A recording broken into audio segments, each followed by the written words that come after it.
The critical patriot देखने वाले सब दोस्तों को खुशामदीद। आज मेरे साथ अमेरिका से शरीक गुफ्तगू हैं डॉक्टर सुहेल चीमा साहब। चीमा साहब ने इब्तदाई तालीम पाकिस्तान से हासिल की। ये कराची में पैदा हुए। इनके पेरेंट्स का ताल्लुक सियालकोट से है और 30 साल से अमेरिका में साइकियाट्रिस्ट के तौर पे काम कर रहे हैं।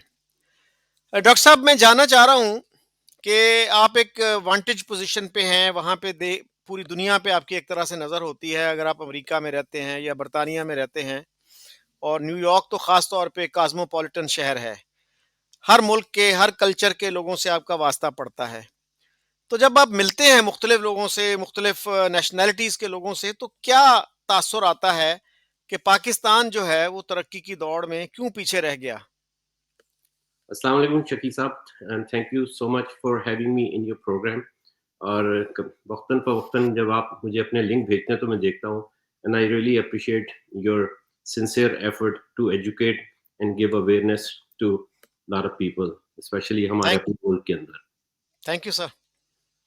आपके सवाल का जवाब कि यहाँ पे ज़ाहिर सी बात है New York is multi cultural city. यहाँ पे रह के हमारी मुलाकात तकरीबन दुनिया के हर रहने वाले जो बाशिंदे हैं उनसे होती है ऑब्वियसली। और फिर जो अनकॉन्शियसली हम लोग अपने आप को हर वक्त दूसरे लोगों से जब कंपेयर करते हैं तो इसमें कोई शक नहीं है कि दौड़ में तो पीछे रह चुके हैं। और खास तौर पे जब हम अपने आप को इंडियन के साथ कंपेयर करते हैं तो यकीन जाने के सोचते हैं कि डीएनए तो सेम है और एक साथ सदियों का सफर भी हमने साथ ही तय किया है, लेकिन वो लोग इतने आगे क्यों निकल गए हैं और हम इतने पीछे क्यों रह गए हैं। तो उसके बहुत सारे असबाब हैं, बहुत सारी वजूहात हैं जिस पे जाहिर सी बात है हम लोग तो ना सोचते हैं, ना बात करते हैं और ना ही इसको हमने कभी डिस्कस किया है। लेकिन जो हकायक होते हैं उनसे ना तो आप झुठला सकते हैं, ना उनसे आप आँखें बंद करके अपने आप को धोखा दे सकते हैं। तो हकीकत तो यही है कि अ, बावजूद इसके कि हम लोग सेम डीएनए से ताल्लुक है, लेकिन उनकी जो सिस्टम और उनका जो माहौल है, उसमें एजुकेशन को बहुत ज़्यादा इम्पोर्टेंस और बहुत ज़्यादा फ़ौक़ियत दी जाती है। उसका छोटी-सी एग्ज़ाम्पल है कि पाकिस्तान का जो एजुकेशन का जो बजट है, वो 1.7% ऑफ द जीडीपी है। जबकि इंडिया का जो एजुकेशन का जो बजट है, वो 4.7 जीडीपी है, यानी कि almost 3 times more than the Pakistan. Pakistan के अंदर जो पॉपुलेशन है 250 मिलियन ऑफिशियल है, ऑब्वियसली 20-30 मिलियन और लगा दें इसके अंदर, लेकिन उसमें से जो सबसे सैड और डिप्रेसिंग बात है कि 56% लड़कियां जो है वो स्कूल ही नहीं जाती हैं। अब आप ये सोचें कि जिस मुल्क की एक आबादी का जो मोर देन 50% फीमेल जो है वो स्कूल नहीं जाएगी, और जो जाते भी हैं 46%, उसमें से भी आप सोच लें कि उनका जो लेवल स्टैंडर्ड ऑफ एजुकेशन है वो किस किस्म का है। तो ये ही वो वजूहात हैं कि जिसकी वजह से हमारे जो हम इंडिया के मुकाबले में या दुनिया के बाकी डेवलप्ड कंट्रीज के मुकाबले में बहुत पीछे रह गए। और ये सारे वो इश्यूज होते हैं जिनके ऊपर ना कभी किसी हुकूमत ने या किसी हुक्मरान ने इसको इम्पोर्टेंस देने की कोशिश की, ना ही इसके ऊपर कभी किसी ने नोटिस लिया गया। जी, अनफॉर्चुनेटली हमारी शुरू से ही जो तरजीह बनी ना जी, वो डिफेंस बन गई और हमने हर चीज को डिफेंस के ऊपर त्याग दिया। 50s में हमारे एक प्राइम मिनिस्टर थे, उन्होंने कहा था कि मुझे अगर लोगों को भूखा मारना पड़ा तो मैं मार दूंगा, लेकिन मैं डिफेंस को कमजोर नहीं होने दूंगा। और भाई, लोग अगर भूखे मर रहे होंगे तो डिफेंस किसका करोगे? तो ये बात हमें कभी समझ नहीं आई और इस ऑब्सेशन ने हमें कहीं का नहीं छोड़ा। देख, आपको तो याद होगा भुट्टो साहब का भी एक बड़ा फेमस डायलॉग था कि हम एटम बम ज़रूर बनाएँगे, भले कौम को घास खिलानी पड़े। और हमने एटम जी, बम ज़ाहिर-सी बात है बना लिया। और आज वो दिन तकरीबन आ आ रहे हैं या आएँगे कि लोग वाक़ई ही में घास खाएँगे पाकिस्तान के अंदर। कि जिस जिस तरह से इकोनॉमी की सिचुएशन है, जिस तरीके से पाकिस्तान की जो मईशत दिन-ब-दिन पीछे जाती जा रही है, यानी कि हालत तो ये है कि हमारे पास इस टाइम पे 6 से 7 बिलियन डॉलर का फॉरेन रिज़र्व है, और वो भी आईएमएफ और जो मिडल ईस्टर्न कंट्रीज से हमने एक तरह से इमदाद के तौर पे लेके रखा हुआ है, और इंडिया के पास मोर देन $600 बिलियन का फॉरेन रिजर्व है। जी, लेकिन जी। हकायक जो है वो सबके सामने है, लेकिन हमारे मुल्क के अंदर जो लीडर हैं, जो मुल्क की अशराफियात है, वो अभी भी हमें वही एंटी इंडिया जो रेटरिक है, एंटी इंडिया स्टांस के ऊपर कौम को एक लॉलीपॉप या चूरन खिलाई जा रही है और लोग खा रहे हैं बेसिकली। तो डॉक्टर साहब, ये हैरत की बात नहीं है कि पाकिस्तान जो 25 करोड़ का मुल्क है और जिसमें अच्छे खासे, चाहे थोड़े ही हों, पढ़े लिखे लोग हैं जिनका इंटरनेशनल एक्सपोजर भी है, दुनिया भर का वो लिटरेचर पढ़ते हैं, दुनिया भर का सफर करते हैं, और बहुत सारे ऐसे प्रोफेशनल्स जो वेस्टर्न कंट्रीज में काम कर रहे हैं, वो भी तो कभी नहीं बोलते हैं ना इस बारे में। Why don't they speak up कि भाई, देखिए अगर पूरी कौम को आपने ब्रेन वॉश कर लिया है तो कुछ तो लोग होंगे ना जो उससे बचे हुए हैं, जो सच बोल सके। वो भी नहीं बोलते, क्यों नहीं बोलते? क्या उनको अपना कंफर्ट जोन बहुत अजीज है? देखिए, बात ये नहीं, वो नहीं बोलते। कोशिश अपने तौर पे हर शख्स कर रहा है। अब ये अलग बात है कि बात जो जिनसे जिससे कम्युनिकेट करते हैं वो सुनना चाहते हैं, ये नहीं सुनना चाहते। अब आप मिसाल के तौर पे कोई से भी एक सोशल मीडिया पे कोई एक इंटेलेक्चुअल डिस्कशन या टॉपिक लगा दें, तो उसपे आप देख लीजिएगा कितने लोगों के कमेंट आएँगे, और आप एक कोई फ़िज़ूल सी वीडियो लगा देंगे तो उसपे लाइन लग जाती है लोगों की। तो मकसद ये है कि इसमें कसूर जो है हमारे अपने लोगों का है। इस जो बाहर के जो लोग बैठे हैं, they are trying their best to educate and give awareness to the people. लेकिन जो लोग वहाँ बैठे हैं जिनको फ़ायदा होना चाहिए, ये तो उनके ऊपर है ना कि वो इन चीज़ों से फ़ायदा उठाते हैं या नहीं उठाते हैं। इसका मिसाल ऐसा ही है जैसे आप डॉक्टर के पास जाते हैं, तो डॉक्टर आपकी बीमारी को पहले तो वो डायग्नोज़ करता है, फिर वो आपको दवा देता है। दवाई खानी आपका काम है, डॉक्टर का काम नहीं है कि दवाई उसने आपके मुँह में डाल दी है। तो coming back to my same argument और सेम पॉइंट कि पाकिस्तान में जो लोग बैठे हुए हैं, ये उनके ऊपर है कि वो लोगों की जो अवेयरनेस जो उनको दी जा रही है, क्या वो लेना चाहते हैं या नहीं लेना चाहते? या वो हमारी मिसाल वैसे ही है कि कबूतर जो है बिल्ली को देख के आँखें बंद कर लेता है, वो ये समझता है कि मैं सेफ हो गया हूँ। हम सेफ नहीं हैं, हमें अपने आस-पास के जो खतरात या आस-पास की जो सिचुएशन है, उसको अंडरस्टैंड करना चाहिए, हमें उसको समझना चाहिए। सिचुएशन इस टाइम पे पाकिस्तान में ये है कि obviously there are very few limited educated people, और जो होते भी हैं वो उनकी पहली कोशिश क्या होती है कि मुझे किसी तरीके से यूरोप, अमेरिका या बर्तानिया का वीज़ा मिल जाए और मैं निकल जाऊँ। और वो ऐसा ही हो रहा है। पिछले 30-40 सालों से जितना ब्रेन ड्रेन पाकिस्तान से हुआ है, वो दुनिया में कहीं से नहीं हुआ है। इस लास्ट ईयर जो थे 1.6 million Pakistanis have left the country, which was the number 1 in the world, more than the Chinese, more than the Indians. तो आप इससे अंदाजा लगा लें कि जो अव्वल तो पढ़े लिखे लोग होते ही बहुत कम है, और जो होते हैं वो मुल्क छोड़ देते हैं। तो अब पीछे जो बचा है, आप सोच रहे हैं उसके क्या, कौन सा मतलब किस तरह के लोग हैं वहां पर। अच्छा डॉक्टर साहब, एक आर्ग्यूमेंट ये है ना कि जो पाकिस्तान में लोग रह रहे हैं, चले उनकी तो ब्रेन वॉशिंग कर दी गई, कंडीशनिंग कर दी गई, मेंटल कंडीशनिंग कह लीजिए। लेकिन जो मुल्क से बाहर हैं लोग, जैसे अमेरिका में बहुत बड़ी तंजीम है पाकिस्तानी डॉक्टर्स की, उसके अलावा प्रोफेशनल्स हैं, यूनिवर्सिटियों में पढ़ाते हैं लोग, तो वो कोई ऐसी कलेक्टिव स्टेटमेंट इशू नहीं करते अनफॉर्चुनेटली। मसलन आतिफ मियां को इमरान खान ने अपनी इकोनॉमिक एडवाइजरी काउंसिल में रखा, और उन पे मौलवियों का इतना प्रेशर पड़ा, और उस वक्त पूरी एस्टेब्लिशमेंट उनको फुल सपोर्ट दे रही थी। इसके बावजूद वो बेबस हो गए और आतिफ मियां को निकालना पड़ा उस कमेटी से। तो इस हद तक अगर आपके यहाँ हालात हैं, तो उस पे वैसे आपको पता होगा एक दो और इकोनॉमिस्ट थे जिन्होंने एहतजाजन इस्तीफा दे दिया था। जी, जी। इंग्लैंड तो के क्या, नेशन थे, जी, पीएचडी तो स्कॉलर। क्या जो जो बड़ी बड़ी ऑर्गेनाइजेशंस हैं पाकिस्तानियों की, इंग्लैंड में, अमेरिका में, कनाडा में, वो क्यों नहीं जॉइंट स्टेटमेंट देती कि भाई इनफ इज इनफ, यहाँ पे हमें इक्वल राइट्स मिलते हैं, तो आप भी अपनी मिनोरिटीज को इक्वल राइट्स दो, कोई एजुकेशन को तवज्जो दो, इंडिया के साथ ताल्लुकात बेहतर करो, क्यों अपने लोगों को जो है वो भूखों मारना चाहते हो? देखिए जी, जो majority of the Pakistanis who are living in the foreign countries including Europe, America, Canada या यूके, वो एजुकेटेड तो है, लेकिन वो जो जो सिस्टम तो उसी से आए हुए हैं ना, जो बेसिकली एक सबको पता है कि वो सिस्टम क्या है। तो हमारी जो ग्रोथ हुई हुई है, वो उसी सिस्टम की ही प्रोडक्शन है हम लोग। उसमें हम लोग बावजूद इसके कि एजुकेशन जो होती है वो सिर्फ डिग्री लेने का नाम नहीं होता, उसमें आपके पास एक क्रिटिकल थिंकिंग होनी चाहिए, आपकी जो थॉट प्रोसेस की एवोल्यूशन होनी चाहिए। वो अनफॉर्चुनेटली जो हम डिग्रियां लेके तो पाकिस्तान से यहाँ पर आ गए हैं, लेकिन जो हमारे अंदर वो क्रिटिकल थिंकिंग और थॉट प्रोसेस का एवोल्यूशन है वो नहीं हो सका।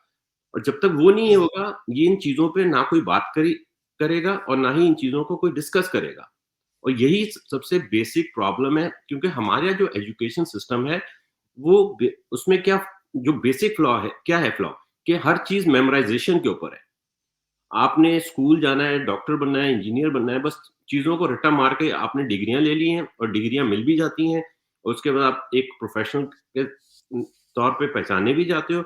लेकिन वो क्रिटिकल थिंकिंग जो है वो डेवलप नहीं हो सकती, और उस क्रिटिकल थिंकिंग तभी डेवलप होगी कि आप उस सिस्टम को चेंज करें। हमारा सिस्टम जो है वो उस क्रिटिकल थिंकिंग की तरफ जाता ही नहीं है, और दूसरी तरफ हमारा पड़ोसी मुल्क है इंडिया, उनका जो एजुकेशन सिस्टम है उसमें क्रिटिकल थिंकिंग को बहुत इंपॉर्टेंस दी जाती है। और यही वजह है कि आज अमेरिका के अंदर गूगल, माइक्रोसॉफ्ट, एडोबी, आईबीएम और कई टॉप की जो S&P 500 की कंपनीज है, उनके सीईओज इंडिया से जो पढ़ के आए हैं वो उनको ऑपरेट कर रहे हैं, and they have been successfully running those companies.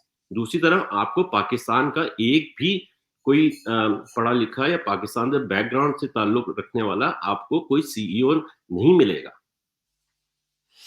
अच्छा, इसके बावजूद डॉक्टर साहब हमारे यहाँ ये तासुर है कि हम बहुत ब्रॉड माइंडेड लोग हैं और इंडियंस जो है ना वो बहुत बिगेटेड हैं, रिलीजियस फैनेटिक्स हैं। तो हालाँकि हमारे यहाँ जो है आपको पता है कि इस्लामियात और पाकिस्तान स्टडीज़ जो है एमबीबीएस करने वालों को भी पढ़ाई जाती है, सॉफ्टवेयर इंजीनियरिंग करने वालों को भी पढ़ाई जाती है और बाकी भी जो लोग हैं, इवन साइंस सब्जेक्ट्स जो पढ़ते हैं, उन सबको इस्लामियात पढ़नी पड़ती है। इसके बावजूद हमें ये सुनने को मिलता है कि जी हमारे मसाइल की वजह ये है कि हम दीन से दूर हो गए हैं। दीन से दूरी जो है कि हम मज़हब से बहुत डिस्टेंट हो गए हैं। तो अगर पाकिस्तान भी मज़हब से दूर है तो फिर कौन-सा मुल्क है जो मज़हब से करीब है?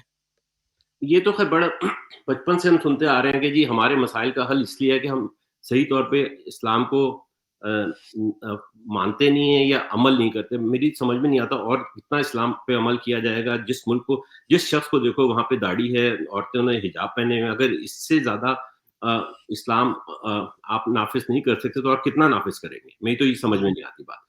रही बात ये कि इंडियंस पाकिस्तानी जो हैं वो अपने आप को ज़्यादा ओपन माइंडेड और इंडियन को नैरो माइंडेड समझते हैं। लेकिन ये जो है ना एक ब्रॉडर टर्म है, इसमें ये एक मतलब जिस तरह मर्ज़ी इस टर्म को ले लें, लेकिन जो फैक्ट्स होते हैं वो उनसे आप डिनाई नहीं कर सकते। जैसे कि मैंने कहा कि अमेरिका में तकरीबन 20 कंपनीज़ के सीईओ जो है इंडियन है, पाकिस्तानी एक भी नहीं है। तो हर मुल्क और हर मज़हब के अंदर एक्सट्रीमिज़्म और इस तरह के लोग आपको मिलेंगे, इंडिया के अंदर भी मिलेंगे डेफ़िनेटली, ये नहीं कि वहाँ पे नहीं है। वहाँ पे भी पिछले कई सालों में एक्सट्रीमिज़्म जो है वो काफ़ी ज़्यादा प्रमोट किया गया है और काफ़ी हद तक वहाँ पे भी इस तरह के लोग हैं। लेकिन बात होती है ओवरऑल की। आप ओवरऑल जो है वो फैक्ट्स के ऊपर बात होती है, फैक्ट्स आपको मैंने बता दिए हैं कि इंडिया की क्या पोज़ीशन है वर्ल्ड पॉलिटिक्स के अंदर, वर्ल्ड इकोनॉमी के अंदर, और इस टाइम पे हर दुनिया का बड़ा मुल्क, चाहे वो अमेरिका हो, चाहे रशिया हो, चाहे चाइना हो, चाहे मिडल ईस्ट हो, they are dying to get closer and dying to develop stronger relationship with India. दूसरी तरफ हम लोग हैं, हमें तो कोई लिटरली हम खुद पीछे पीछे जाते हैं, हमें कोई लिफ्ट नहीं कराता। तो ये कब समझ आएगी हमारे हुक्मरान तबके को, हमारे जो इंटेलेक्चुअल्स हैं उनको, इवन हमारे जो रिटायर्ड एम्बेसडर हैं, जो पूरी दुनिया देख चुके होते हैं, वो भी कभी अकल की बात नहीं बताते कौम को।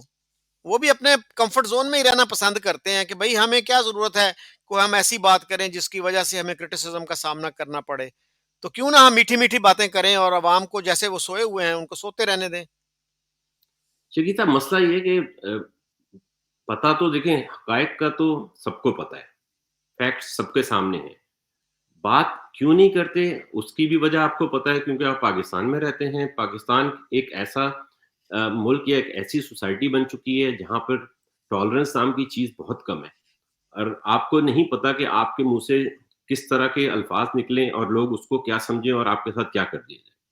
तो जब तक सोसाइटी को आप जो है लिक्विड या फ्लुएंट नहीं बनाएंगे, लोगों के अंदर शऊर देंगे, लोगों के अंदर एक टॉलरेंस नहीं डेवलप करेंगे, इन इस तरह के टॉपिक पे ना कोई बात करेगा, ना ही आपको कोई अवेयरनेस और एजुकेशन देने की कोशिश करेगा। क्योंकि हर चीज़ पे लोग 2 सेकंड के अंदर फतवे आ जाते हैं, 2 सेकंड के अंदर जो है लोग जो है मारने-मरने पे तुल जाते हैं। तो इस तरह के माहौल के अंदर आपको ये सारी चीज़ों का अवेयरनेस का मिलना नामुमकिन है। जी, वो एक किसी हमारे शायर ने कहा था, जाने कौन किसे मार दे, काफ़िर कहकर, शहर का शहर मुसलमान हुआ फिरता है। तो ज़बरदस्त। ये तो एक एक मसला है जी। अच्छा सर, आपका चूँकि जो जो सब्जेक्ट है वो है मेंटल हेल्थ। आज जी, मैंने एक सेमिनार अटेंड किया और आप जियो पे भी मैं सुन रहा था, तो स्टैटिस्टिक्स ये हैं कि कोई 35% पाकिस्तानी जो है ना मेंटल हेल्थ इश्यूज़ का शिकार हैं। ये this is a very careful estimate. कुछ लोग जी। तो ये भी कहते हैं कि 50% तक लोगों के ये मसाइल हैं और उनमें से 90% ऐसे हैं, they are unable to access professional help. Awareness नहीं है या फाइनेंशियल रिसोर्सेज नहीं है, तो इस मसले को कैसे देखते हैं आप? देखिए, mental health is a very sensitive and very touchy subject all over the world. Nobody wants to get the stigma कि भई उसको कोई मेंटल हेल्थ का इश्यू है, क्योंकि जो आस-पास के लोग होते हैं वो उसको परसीव डिफरेंटली करते हैं। और पाकिस्तान जैसे मुल्क, वहाँ पे तो आपको पता है कि कोई भी मेंटल हेल्थ का जो इश्यू है उसको लोग सीरियस लेते ही नहीं हैं, और सुसाइड रेट भी बेइंतहा बढ़ता चला जा रहा है। हर तरह की जो मेंटल इलनेस है वो अलार्मिंगली हाई है।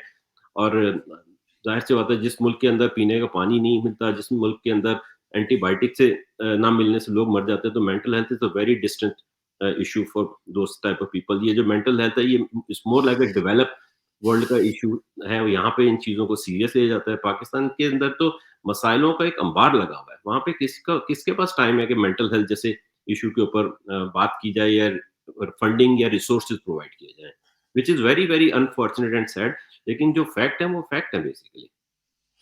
तो ये जो हमारे यहाँ रिलीजियस फैनेटिसिज्म है, मज़हबी जुनूनियत जिसको कह लीजिए, क्या ये भी इसी तरह के जो मेंटल हेल्थ है, मेंटल हेल्थ इश्यूज़ हैं, उन्हीं में आता है या अलग कैटेगरी है ये? नहीं, ये तो एक डिफरेंट कैटेगरी है। ये तो हुँ, एक हुँ। जब सोसाइटी एक तरह से डिक्लाइन जब होता है, तो उसमें इंसान जो है ना, हर एक को everybody wants to feel happy. और ज़ाहिर-सी बात है, मज़हब आपको एक कम्फर्ट देता है, मज़हब आपको एक तरह से एक इल्यूज़न देता है कि you are a, in a much better place by being this kind of religious और फॉलोइंग द रिलीजियस। और हमारे मज़हब में भी ज़ाहिर-सी बात है, बहुत सारी ऐसी चीज़ें हैं जिसकी वजह से लोग अट्रैक्ट होते हैं।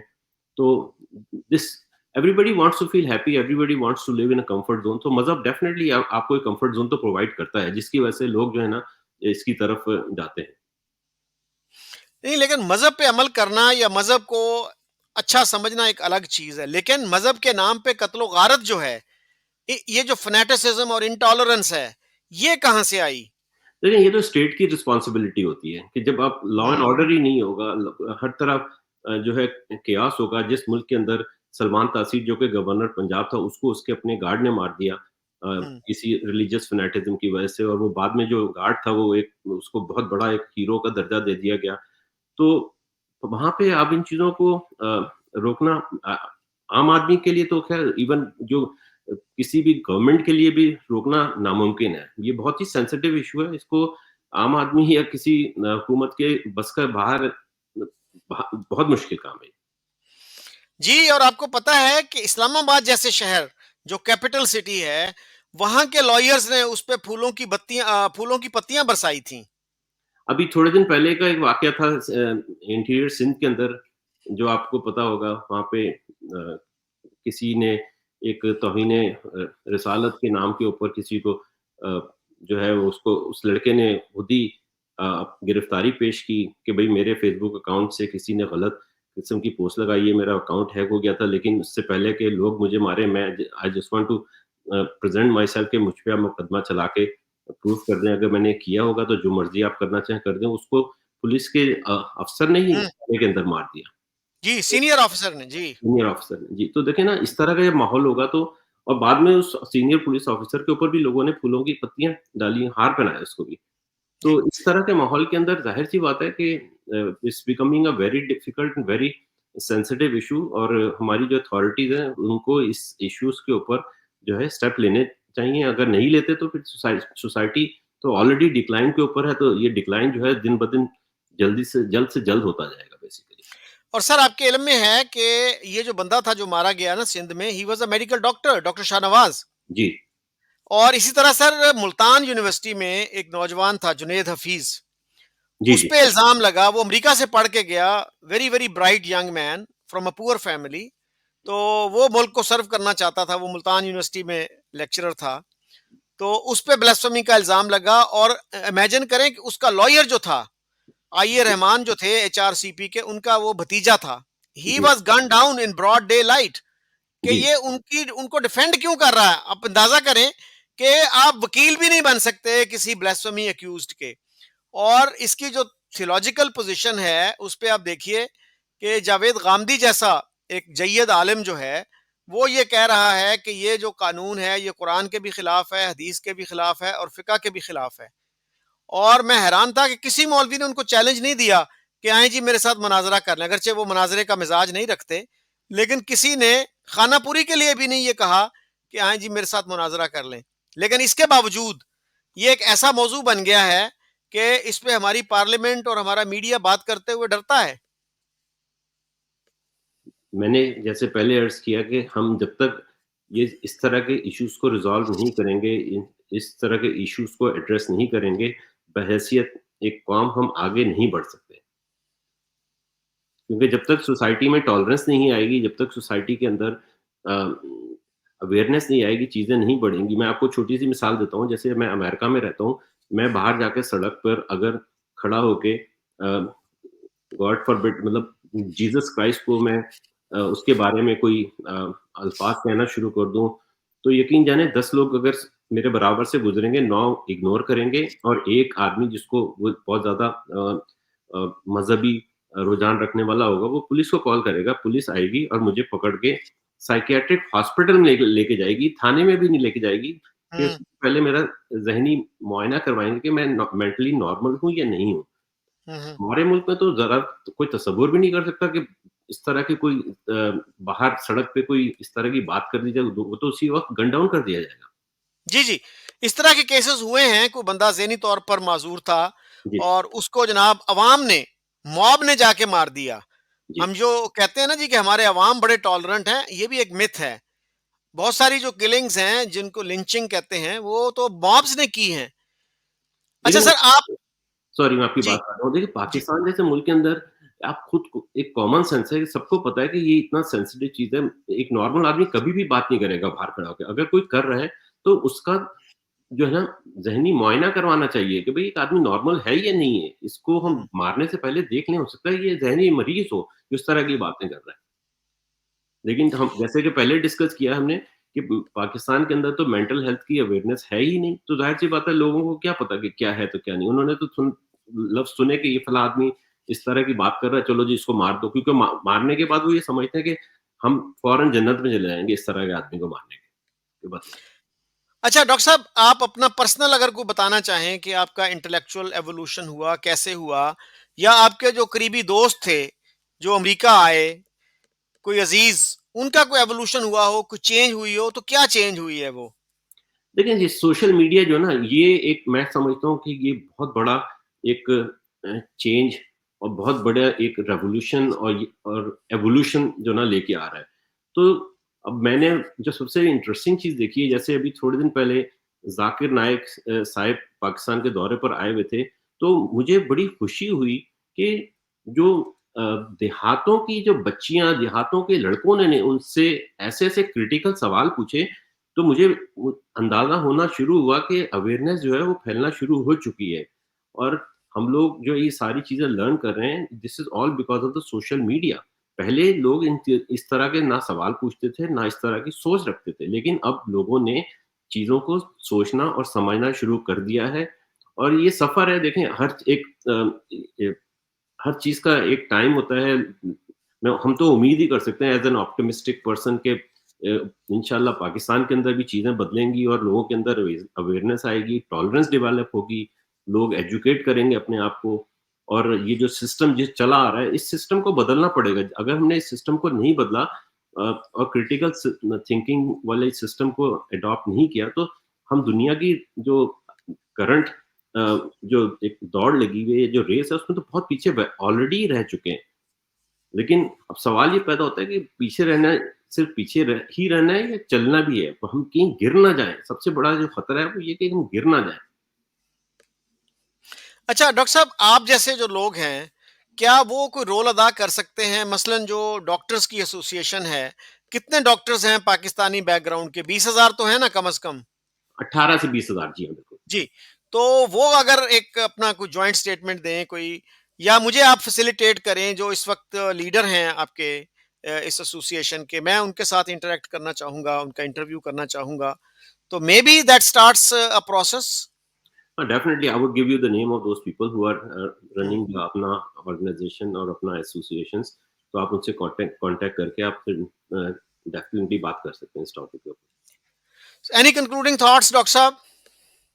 कंक्लूडिंग थॉट देखें, वही बार-बार कि जब तक हम अपने अंदर क्रिटिकल थिंकिंग, एवोल्यूशनरी चेंज नहीं लेके आएँगे, डिग्रियाँ लेने से जो है ना तालीम मुकम्मल नहीं होती है। तो जब तक हम अपने आप को उस लेवल पे नहीं लेके जाएँगे जिस लेवल के ऊपर दुनिया जा रही है, तो हम इस दौड़ में बहुत पीछे रह जाएँगे। Thank you very much doctor thank साहब। You for having me again.